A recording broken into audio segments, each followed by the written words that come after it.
Kalashanji Morning Srimad Bhagavatam. My name is Nanda and we'll be reading from Canto 2, Chapter 2. We'll be going through verse 1 through 7 and speaking on verse 5. We'll start with our invocations. Thank you. Jai Radha Madhava. Jaya Radha Madhava Kunja Bihari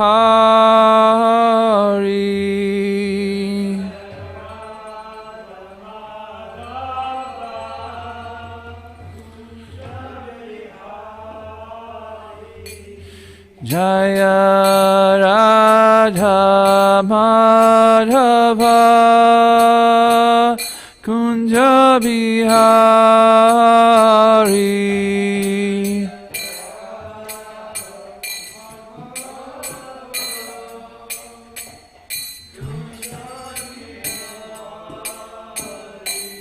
Jaya Gopijana Vallabha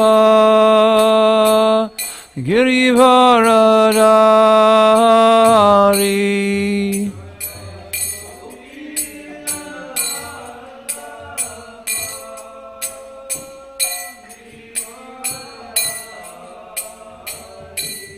Jaya Gopijana Vallabha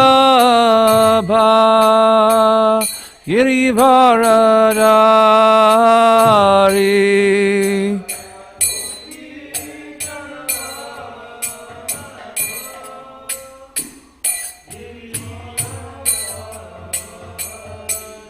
Yashoda Nandana Brajajana Ranjana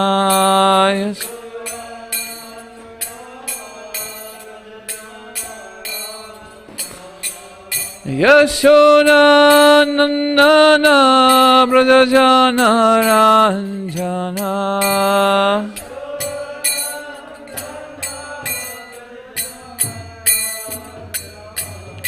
Jamuna Tiravanachari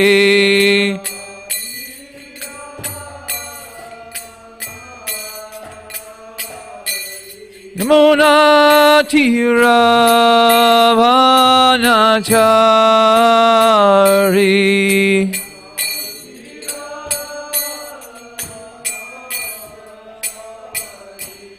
Jaya Radha Madhava Kunja Bihari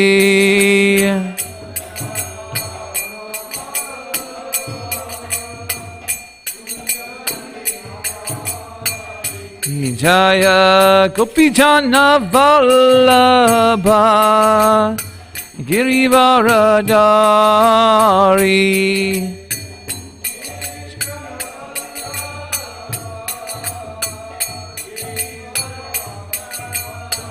Yashoda Nandana Brajajana Ranjana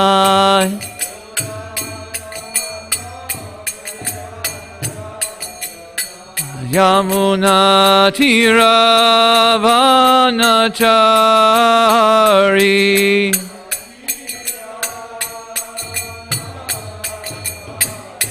Jaya Radha Madhava Kunja Bihari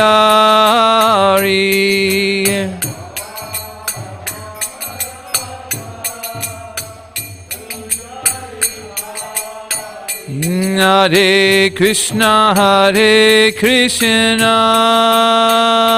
Krishna Krishna Hare Hare Hare Rama Rama Rama Hare Hare Hare Krishna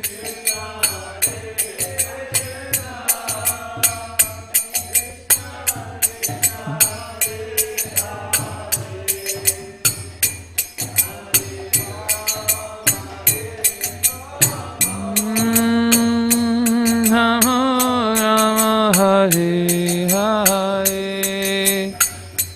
Jaya Radha Madhava, Radha Madhava Shri Radhe.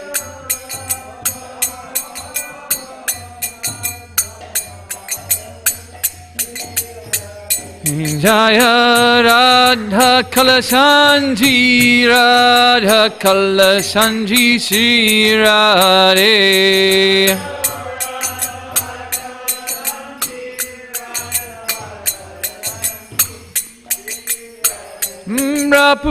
Prabhupada, Prabhupada, Prabhupada, Jaya Jaya Prabhupada.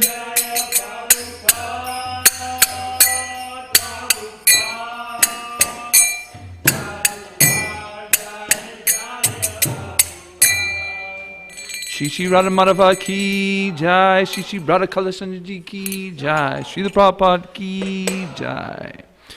Om Namo Bhagavate Vasudevaya.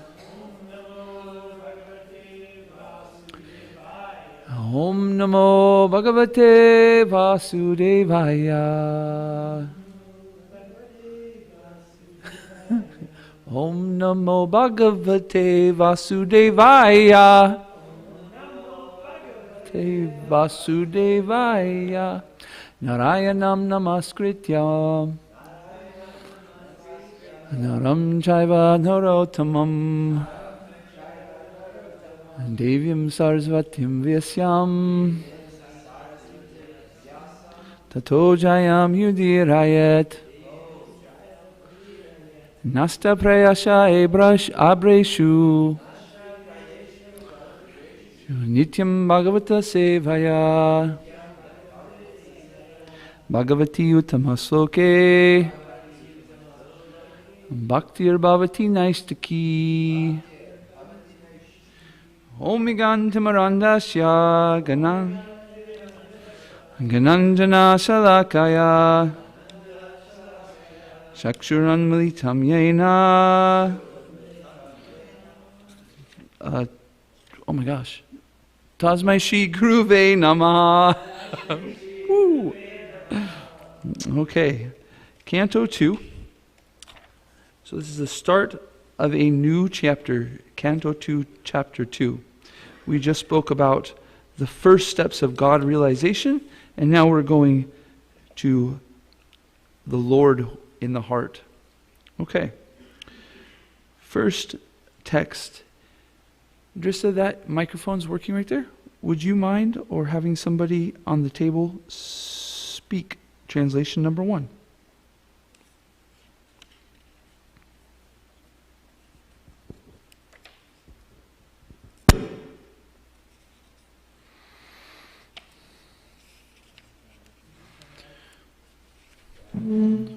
Let me go. Oh, did it not turn on? Hare Krishna. There we go. Woohoo! Text number 1. Sri Shukadev Goswami said, formerly prior to the manifestation of the cosmos, Lord Brahma, by meditating on the Virat Rupa, regained his lost consciousness by appeasing the Lord. Thus, he was able to rebuild the creation as it was before. What does it mean by regained his lost consciousness?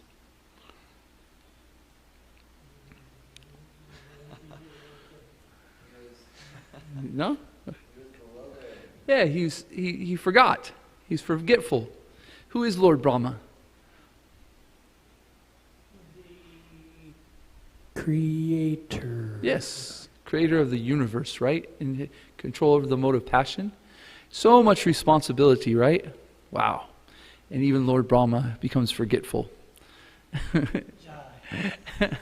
So don't worry if you become forgetful. It's okay. Because what did Lord Brahma do to become remembering? Vrat Rupa. What is the Vrat Rupa? The universal form. Universal forms. So in the previous chapter, we just spoke about Krishna and his universal form. And Sukadeva Goswami goes through so many different ways to see the beauty in the nature and really recognize that it is from Krishna, and it is Krishna. And so this is the Brahman realization. And now we're going to the Lord in the heart, and we're going to Paramatma realization. Krishna's in the heart. Translation 2, please, somebody. The way of presentation of the Vedic sounds is so bewildering that it directs the intelligence of the people to meaningless things like the heavenly kingdoms. The conditioned souls hover in dreams of such heavenly illusory pleasures, but actually they do not relish in any tangible happiness in such places. What does this mean?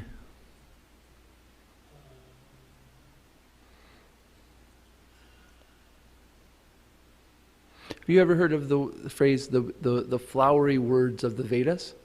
Have you heard this phrase before? Yeah?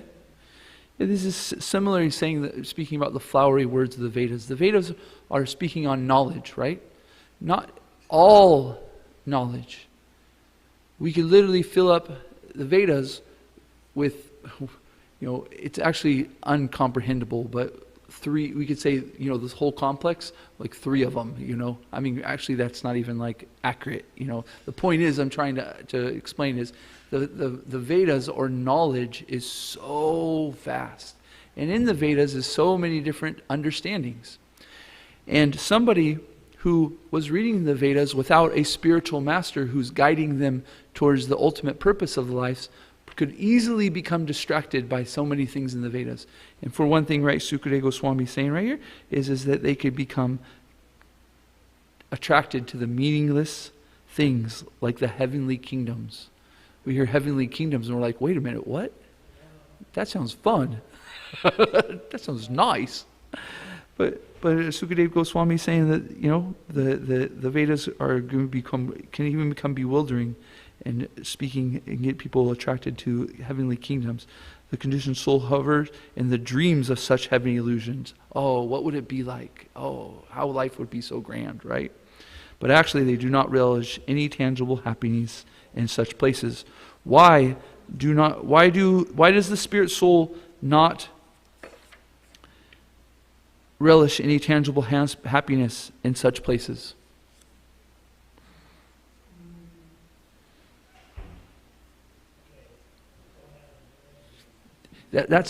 I like it when people go out on limbs. Okay. Well,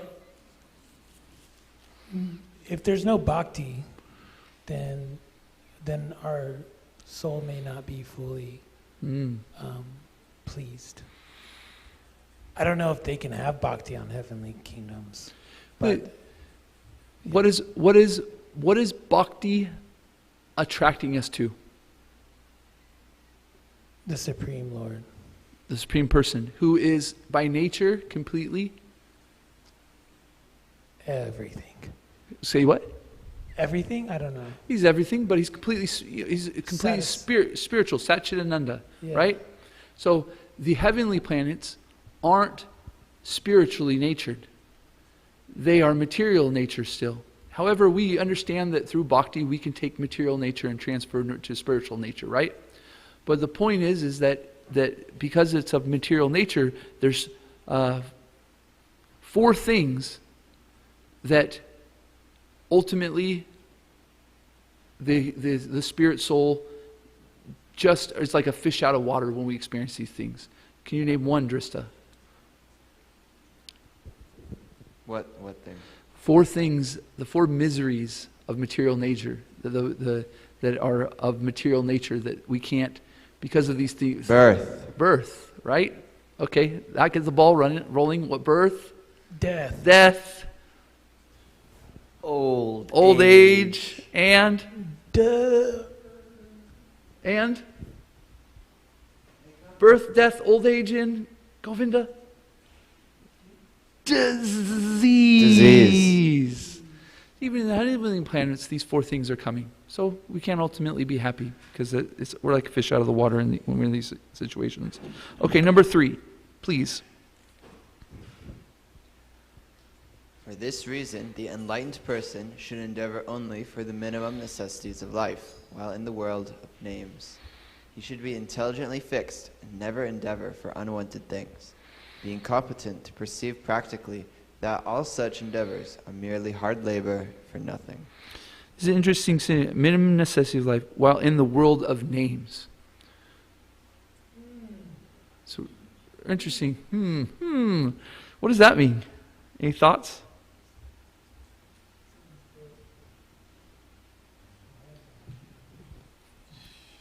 I look down and here's Srila Prabhupada. I have an idea. Okay, go ahead, Drista. Just that there's so many like mundane and temporary names in this world, and they all are just noises. They're all just material sound vibrations. But the only like actual true name is the Supreme's names. Yeah. I look down and right here, Srila Prabhupada said, the whole material creation is a jugglery of names only. In fact, it is nothing but a bewildering creation of matter like earth, water, and fire. So within these names is nothing but material nature.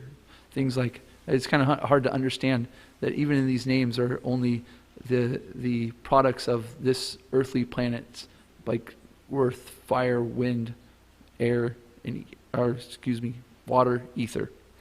Okay. Number 4, please.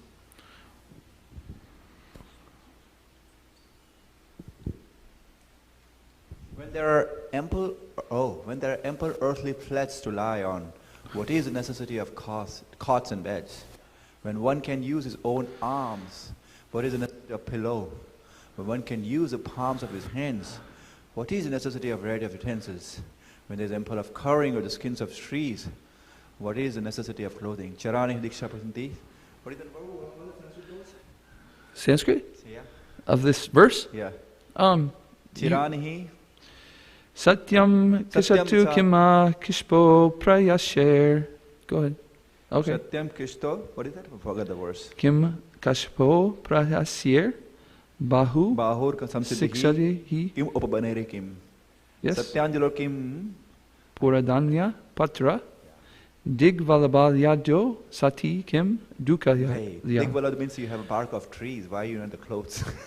So, I can only imagine that when a Sankirtan devotee who's living out of a van or a brahmachari hears this, it's like nectar. It's like, oh my, yes, this is all we need. And the grihasta is like, huh? Oh, not all grihastas, but anyways. Right? But the point is that it's tugging at the nature of like a Sankirtan devotee, somebody who's naturally kind of renounced and stuff like that, or a brahmachari, and you hear this, you're like, yeah, that's what I should be doing, you know? It's like telling a Kshatriya, like we're preparing for battle, like yeah. But when the brahmachari or the Sankirtan devotee hears Canto 2, Chapter 2, Text 4, they're like, yeah. Text 5, go ahead, please, with translation. Are there no torn clothes lying on the common road? Do the trees which exist for maintaining others no longer give alms in charity? Do the rivers, being dried up, no longer supply water to the thirsty? Are the caves of the mountains now closed? Or above all, does the Almighty Lord not protect the fully surrendered souls? Why then do the learned sages go to flatter those who are intoxicated by hard-earned wealth? Sorry? 2:5. We'll come back to that verse and we're going to read through the purport. So let's go to 6, please. Thus being fixed, one must render service unto the super soul situated in one's own heart by his omnipotency, because he is the almighty personality of Godhead, eternal and unlimited. He is the ultimate goal of life, and by worshiping him, one can end the cause of conditioned state of existence. So he says, so here we go. We got super soul, the Lord within the heart, right? And by his omnipotence, he is in every living entity's heart. Every living entity. Matter of fact, he's also in every atom. It's amazing. Okay, 7. Who else but the gross materialist will Who else but the gross materialist will neglect such transcendental thought and take to the non-permanent names only, seeing the mass of people fallen in the river of suffering as the consequence of accruing the result of their own work. Again, Sukadeva Goswami, just a few texts later, goes back to the name, encouraging us to speak of, to chant Krishna's holy name, the name that is not temporary, a name that's not temporary, that can give us all satisfaction. Okay, let's go back to text 5, please, in Sanskrit.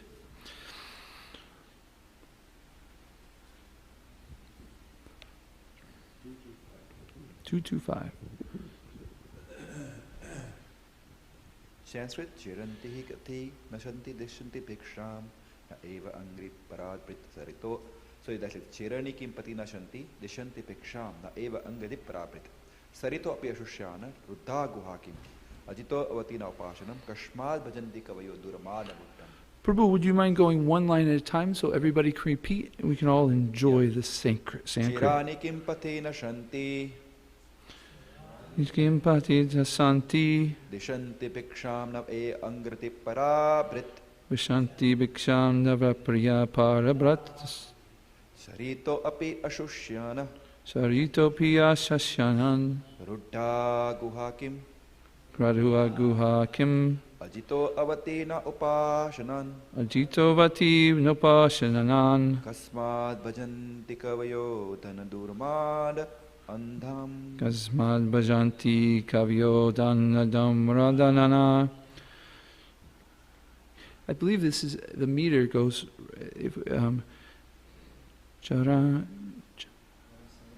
yeah, that's what I was thinking.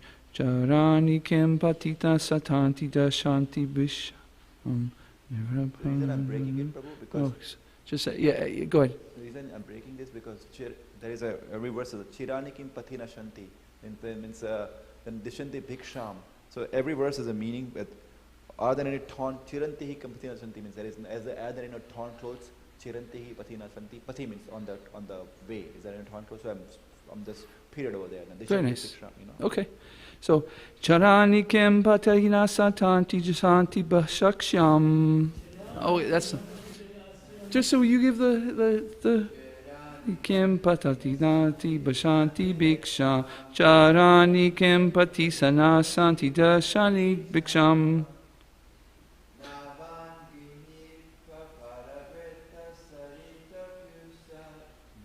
Vaganyapi parabarat sarito piyashishan. Roda guhaya kimajito vijanapashananan.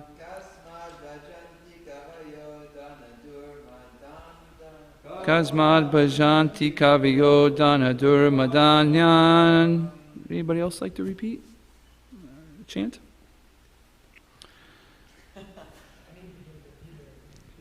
Chirani kim patina santi deshanti bhiksham. Chirani kim patina santi deshanti bhiksham. Naivan grihi papadabrita sarito piyashunan.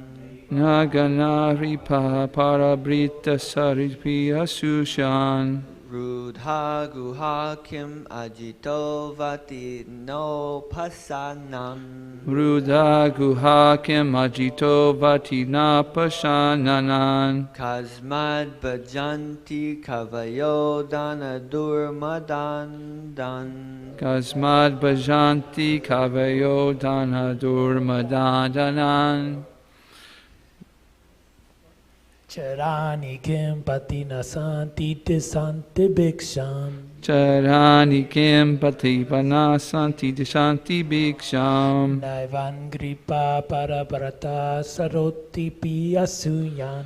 Naiva nagrapya parabrata sarito piya shushan. Ruda guha kim ajito vati no pasanam. Ruda guha kimajito vati nopashananan. Kashma bhajanti kavayo danadur madandan. Kasmad bhajanti kavayo danadur madadadan. Okay. Very nice. Let's go right to the translation. Are there no torn clothes lying on the common road? Do the trees which exist for maintaining others no longer give alms and charity? Do the rivers, being dried up, no longer supply water to the thirsty? Are the caves of the mountains now closed? Or above all, does the Almighty Lord not protect the fully surrendered souls? Why then do the learned sages go to flatter those who are intoxicated by the hard-earned wealth? Please repeat. Are there no torn clothes lying on the common road? Do the trees which exist for maintaining others no longer give alms and charity? Do the rivers, being dried up, no longer supply water to the thirsty? Are the caves of the mountains now closed? Or above all, does the Almighty Lord not protect the fully surrendered souls? Why then do the learned sages go to flatter those who are intoxicated by hard-earned wealth? This is quite a long purport, but let's get started. Translation read, purport by His Divine Grace, A.C. Bhaktivedanta Swami, Srila Prabhupada Ki Jai. Will somebody start to read that, please? I may stop, because it's so long, I may stop after a few sentences. So just a heads up. Go ahead, Bhakti Avatar. The renounced order of life is never meant for begging or living at the cost of others as a parasite. According to the dictionary, a parasite is a sycophant who lives at the cost of society without making any contribution to that society. The renounced order is meant for contributing something substantial to society and not depending on the earnings of the householders. On the contrary, acceptance of alms from the householders by a bona fide mendicant is an opportunity afforded by the saint for the tangible benefit of the donor. In the Sanatana Dharma institution, alms given to the mendicant is part of a householder's duty, and it is advised in the scriptures that the householder should treat the mendicants as their family children, and should provide them with food, clothing, etc., without being asked. Pseudo-mendicants, therefore, should not take advantage of the charitable disposition of the faithful householders. The first duty of a person in the renounced order of life is to contribute some literary work for the benefit of the human being in order to give him realized direction towards self-realization. Amongst the other duties in the renounced order of life of Srila Sanatana, Srila Rupa, and the other Goswamis of Vrindavan, the foremost duty discharged by them was to hold learned discourses amongst themselves at Seva Kunja, Vrindavan, the spot where Sri Sri Radha Damodar temple was established by Srila Jiva Goswami, and where the actual Samadhi tombs of Srila Rupa Goswami and Srila Jiva Goswami are laid. For the benefit of all in human society, they left behind their immense literatures of transcendental importance. Similarly, all the acharyas who voluntarily accepted the renounced order of life aimed at benefiting human society and not at living a comfortable or irresponsible life at the cost of others. However, those who cannot give any contribution should not go to the householders for food. For such mendicants, asking for bread from the householders are an insult to the highest order. Right there. Okay, so Srila Prabhupada is making it very clear that to get, you must give, right? And especially for the mendicant or the spiritually advanced soul, that they should be giving in these certain ways by giving spiritual knowledge.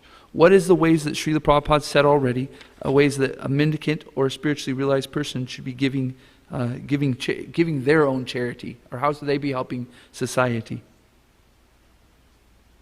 What's that? What's that? Just say. Books, right? Books. right? And we understand that Srila Prabhupada read so many books. Rupa Goswami wrote so many books. So many of the Acharyas wrote books. What's the other thing that Srila Prabhupada's mentioning here that the mendicant can do to give to society? Hold lectures. Yes, discourses, right? So, by writing books and giving discourse.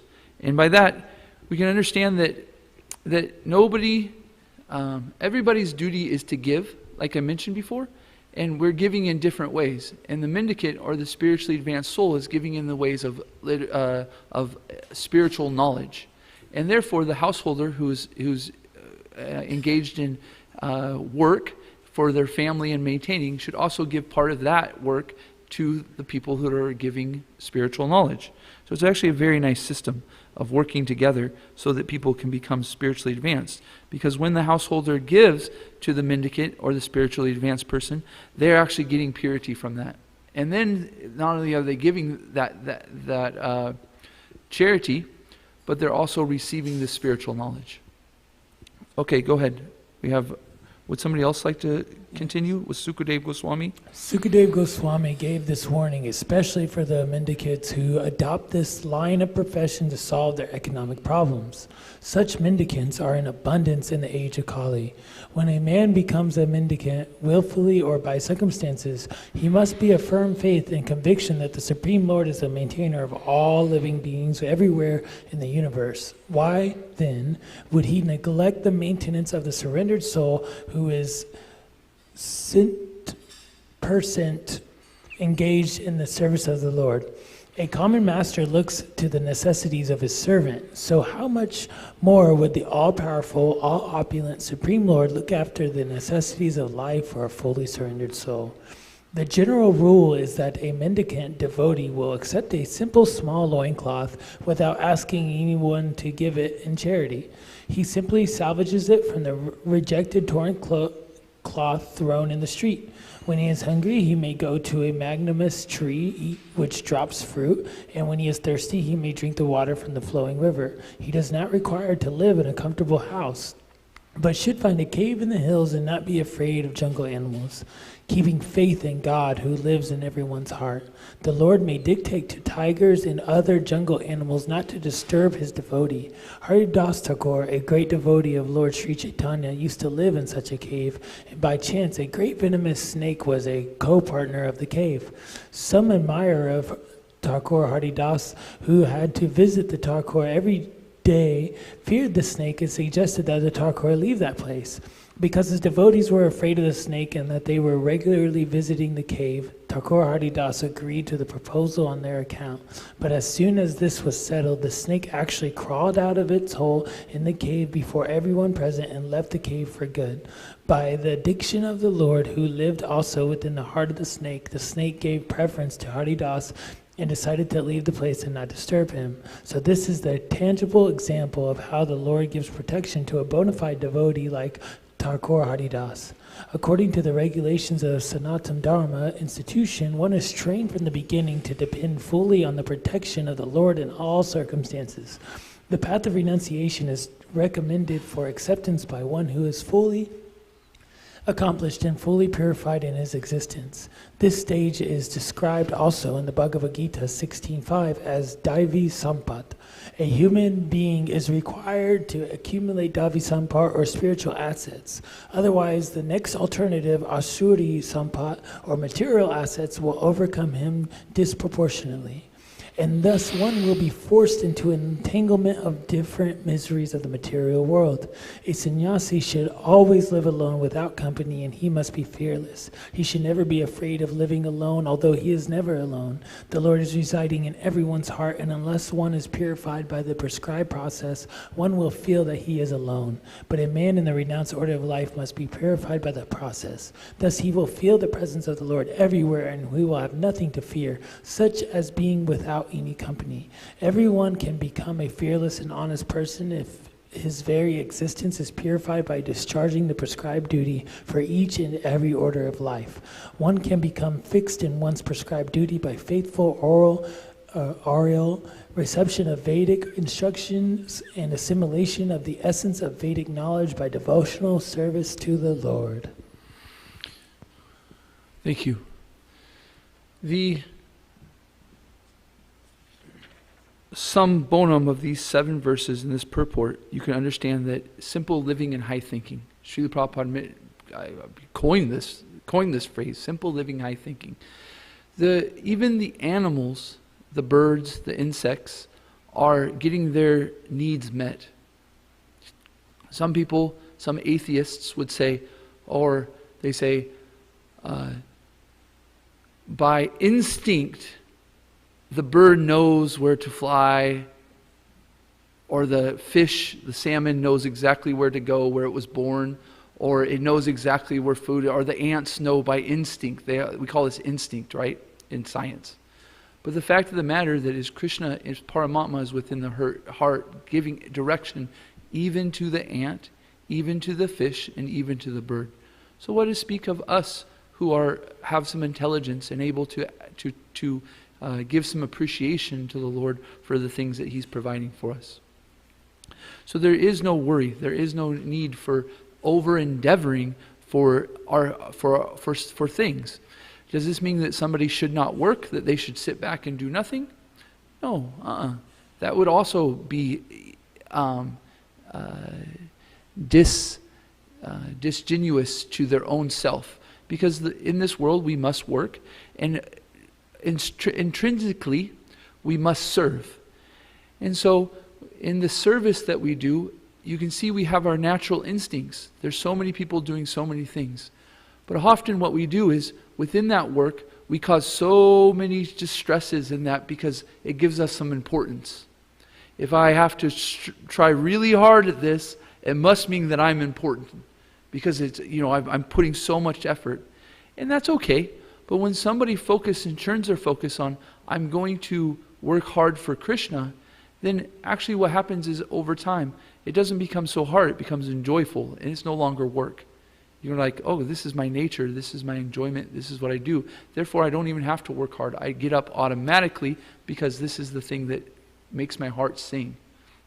And that's where we're trying to get as devotees, is the work we're doing is in line with our nature in a way that we're doing it with such joy and happiness to offer it to Krishna that we're literally every step is a dance and every word is a song.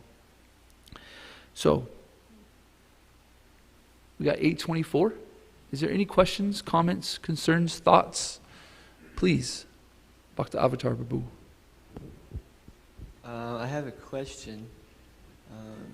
It's described, it was, I got from the gist of the purport is that one who is living a life of renunciation from material things shouldn't really have the consciousness of just living for free on the money from others.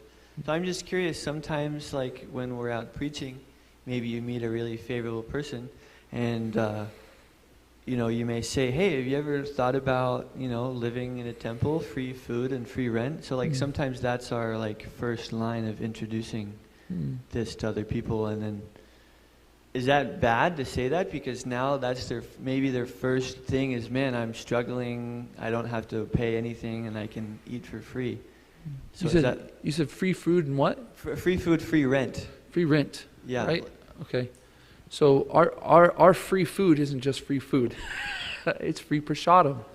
Yeah. So we're actually engaging them in devotional service. Because of the consciousness of people, sometimes we have to use means to engage them. We shouldn't be dishonest, right? It would be dishonest if you were to say it's free and then all of a sudden you charge money for it when they get there. Well, actually it's donation based or something like that, and they're like, wait a minute, I thought it was free, but it's not really a donation based thing. It's more of if you don't give that donation, then you don't get to eat. Okay, that's dishonesty. However, sometimes we're using means to attract people that engage them in service. And so that's the devotee's ultimate purpose, is to be engaged in service and engage others in service. And so that's a big part of the purport also, right? Is that Srila Prabhupada saying, don't just live for free. Give engage in service, engage others in service. That's the mendicant's purpose, is to engage others in the listening and hearing of Vedic or of Scripture. Similarly, the householder can not just engage in their work, but also their engagement is that, in a sense, the householder can feel like I'm giving to the mendicant, and so that they can be sustained, so that they can go preach too. So I'm helping them engage, and they can listen, right? One of the biggest things we can do as devotees is hear from others about spiritual subjects. So you should ask yourself in your heart, are you being dishonest? And if you're not, change it up. But the point is that the essence of it is to engage others in service in a honest means, and that is important, and that should be done. What do you think? Yeah, that definitely makes sense. That's a quality of a Brahmin, is truthfulness. So I was hearing from a devotee that one time while we're preaching, we should also be as honest as possible when it comes to distributing books and things. I'm curious though, like, what if somebody's as a candidate to move into the ashram? You know, sometimes we may say that, but then they may have this mentality of, oh, I just get to live. So, like, how do we be truthful, but also be so we also make it attractive for that person who's favorable? Because if they say, oh yeah, you move in and you wake up really early, and that might that line of free rent and food for ashram candidate at least is like it's like they might bite on that, but like then they might have an interesting. Yeah. According to this purport, not the right consciousness of entering that lifestyle. Well, let's just be honest. They're not going to come with the right consciousness completely, right? Because they're coming with attachments, right? So in Krishna House, we have a couple things to protect ourselves from that. We have a memorandum of understanding. These are the things that we're going to expect from you. You're going to have to get up in the morning early, and you're going to have to be at worship at 5:30. That's when we start Krishna House. You're going to have to chant japa 8 rounds a day at the minimum. And you're going to have to follow the 4 regular principles. So that's the first thing, is we have an understanding of the things that need to be there to give a nice atmosphere for spiritual realization. Because that's what the ashram's for. It's for spiritual realization. So if you do these things, we have found that it will make a nice atmosphere for your learning and for others' learning. Second of all, you give them an opportunity to come without with strings attached. For instance, why don't you come for a week, try it out, see what you think, and then we'll go from there. So you're like, hey, you have to stay for 3 months and rinse do, No, you just say, okay, come try it out. What do you think about those two things? Yeah, that definitely makes a lot of sense. Is putting it all on the table if they have interest. Yeah, sometimes we don't put it all on the table at the very beginning because it might just be part of the conversation, right? Yeah. Like you're on books and you're like, hey, you want to come to the place? We're going to do this. We're going to ask you 8 rounds. And like, what's 8 rounds? You're going to have to get up at 5:30 for Mangala Arti. What's Mangala Arti? No. We're trying to, when we're out meeting people, we're trying to seek the seekers, right? We're trying to find the seekers. And when we find them, then yes, we're going to start to develop a relationship and then start to speak about the thing that we're interested in, hoping that they're interested in too, because we're giving spiritual life, and then the relationship grows. So that's one thing that at Krishna House at least we do, is we try not to just be like, hey, come on in. No, let's build a relationship, kind of understand, where you're at mentally and emotionally, health-wise, and then go from there.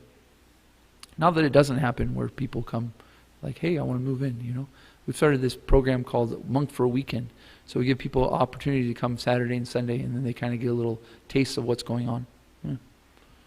What are your programs like? There's in Austin. There's time for book distribution, but I spend a lot of time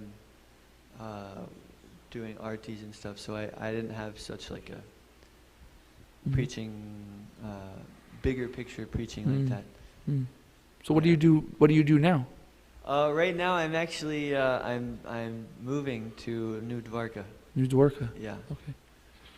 Nice. And they have ashram there? Yes. Yeah. Very nice. So we have some stuff from Krishna House. If you guys need any help, we're so willing to help other ashrams and stuff like that. Things that we've learned. Kalakanta Prabhu has been doing it for 13 years. Krishna House, and he's learned some stuff. And we have some classes and stuff. We have a program called Nitai Corp, and it gives an understanding of ashrams and the history of ashrams in ISKCON and the things that we're doing to learn from our lessons and stuff. So anyways, if you're interested in that, you can ask myself or Dristadumna Prabhu. Okay. Any other? Well, you know what? It's 8:32. If you have any burning questions or burning comments, we're going to take Pushadam over in this hall right here, and we can discuss them. Thank you very much. Hare Krishna, Srimad Bhagavatam ki jai, Srila Prabhupada ki jai, Gaura Pramanande, Hari Hari Bol.